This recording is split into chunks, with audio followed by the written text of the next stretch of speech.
Il y a 4 mois, oui, la France est en guerre, les hôpitaux sont débordés, les centres de réanimation débordent, c'est une catastrophe, on n'a plus de lits, c'est terrible, c'est la guerre. 4 mois plus tard, concrètement, qu'est-ce que vous avez fait? Est-ce que vous avez construit un seul hôpital? Rien. Est-ce que vous avez fait des tentes pour accueillir des malades supplémentaires? Que dalle. Est-ce que vous avez donné du matériel pour les centres de réanimation? Que dalle. Par contre, quand c'est la Coupe du Monde de foot, vous faites des stades en 15 jours, ça sort du sol comme des champignons.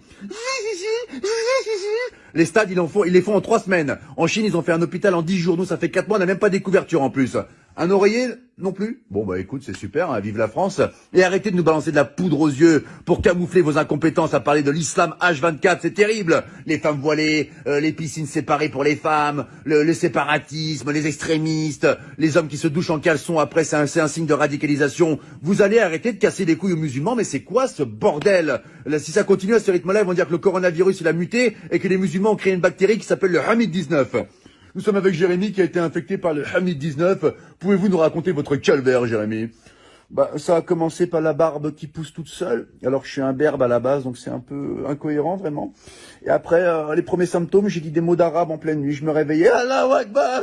Et là, vraiment, c'était vraiment difficile. Et le point final, ça a été quand je mangeais avec maman. Elle m'avait préparé un cassoulet, c'est une bonne vivante, maman. Et puis là, d'un coup, il y a une phrase qui est sortie. Ashhadu an la ilaha illallah wa ashhadu anna Muhammadan Rasulullah. Le verdict était sans appel. Maman a appelé les pompiers. C'était le Hamid 19. Mais aujourd'hui, ça va beaucoup mieux. Hein. Je vais à la chasse avec mon berger allemand et je fais de la pétanque avec papa. Voilà, c'était Jérémy qui a été infecté par le Hamid 19. Laissez les musulmans tranquilles, c'est insupportable. On a l'impression qu'il y a que eux qui existent dans le monde, vous les massacrez H24. Là, je m'adresse au peuple de France.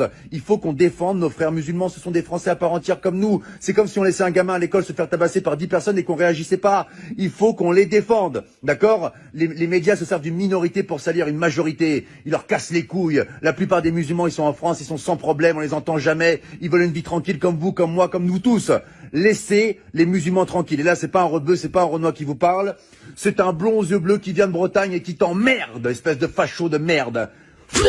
Ah oui, attention, j'ai fait du Krav Maga, moi je te